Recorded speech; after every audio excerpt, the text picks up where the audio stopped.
Hi there, it's Julia and Paul here from Awesome Healthy. Hi! Welcome everyone. Paul, can you please reveal to people why you have been hiding lately? Yes, I've been in my little cave on my typewriter, writing a new book. Yes, a new book. We are in the process of writing a new book together, and this book is going to reveal a lot of information about whole food diet. It's going to clear a lot of confusion.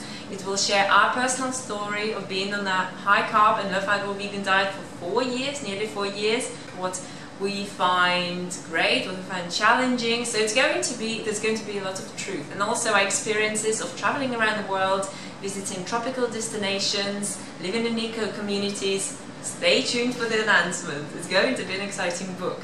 Now, the other day someone emailed me and the guy was really scared. He watched a video by this popular, I should say, raw food guru who promotes a high-fat raw vegan diet.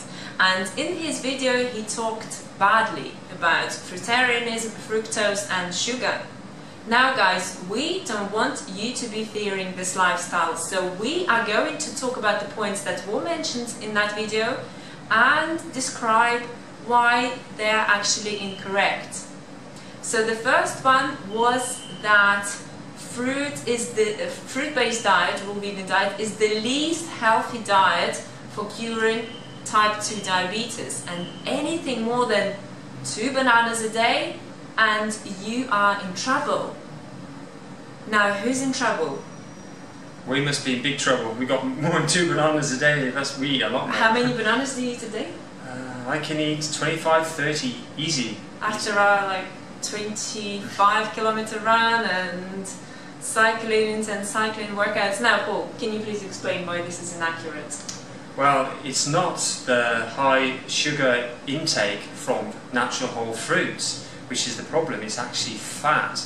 Now, obviously on a vegan diet, people don't eat animal fat, but still a lot of people eat a high-fat vegan, a raw vegan diet. So they're getting a fat from nuts, seeds, avocados, things like that. Now, when you eat a high-fat diet, even though it's vegan, you can actually interfere with your blood metabolism. So instead of the sugar from the fruit being going into your blood and then being transported to the body around the various cells in the body, it actually gets stuck in the bloodstream, because the fat then inhibits the sugar being absorbed into the cells if you eat too much. So you need to be eating a healthy fat intake, not a high fat intake, and this is the real problem. If you eat lots of fruits, healthy fruits, whole fruits, and you eat a healthy level of fat, you have a healthy level of fat intake, then you will not have a problem. And many people have been cured actually of type 2 diabetes. And you can check out the story doing this way. You can check out the story of Bibi Zambrano on our website, who actually overcame type 2 diabetes within 1 to 2 weeks of being on this lifestyle. So she switched to a high fruit and low fat raw vegan lifestyle. She came off insulin, she healed other problems that she had. Just check out Bibi Zambrano on our YouTube channel or our blog page on our website at awesomehealthy.com. So feel free to explore that story. And in terms of eating 2 bananas a day, do you think that we could tell bonobos, our closest relatives, to eat just 2 bananas? Guys, just 2 bananas, more than that, and you're in trouble. Well, they're never in trouble. They don't have diabetes or blood sugar problems. Whereas high-fat, raw vegan people may bump into these problems. And we have certainly met high-fat raw vegans who had blood sugar problems. Okay, so the next point is, do simple sugars from fruits feed cancer cells? Now, this in itself is very misleading. Now, simple sugars we need for all the cells in our body. So, for instance, if someone did have cancer, then yes, sugars would feed the cancer cells like they do all the cells in our body. So to think that stopping eating simple sugars would be then good for that person is incorrect, because what happens to the rest of the cells in their body? They'll be starved of what they actually need.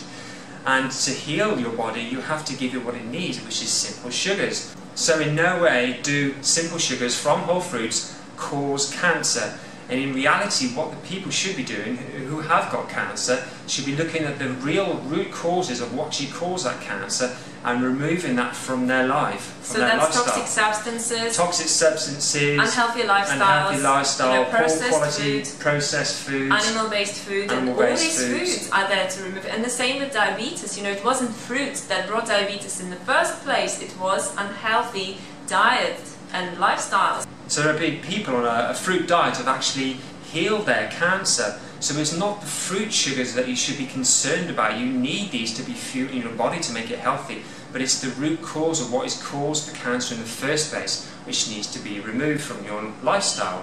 Okay, so the next one is that fructose causes inflammation of the brain. If you don't want your brain to be inflamed, don't consume fructose in fruit. Well, this again is incorrect. He did not cite where he got this information from. Indeed, there was a study done on corn syrup, which is processed fructose, and it did discover that it's very unhealthy to the body, so that makes sense. Processed fructose, don't you think yourself that processed fructose compared to fructose found in whole fruits is very different? And yes, processed fructose is unhealthy. So he also states that carbohydrate-based or fruit-based diet is least healthy and is basically the worst diet for longevity. Well, that's not true again. And if we look at world's healthiest, long-lived and most athletic cultures on our planet, such as Tarahumarans in Mexico, Kenyans in Africa, best runners, world best runners, and so are Tarahumarans. If we look at Okinawans in Japan, if we look at Vilcabambans, they all consume low-fat, primarily plant-based diets. So, you know, that's just, they are the most long-lived, or used to be, before the arrival of Western food. So to say that it's the worst diet for longevity, well, that's not what world's healthiest cultures show us.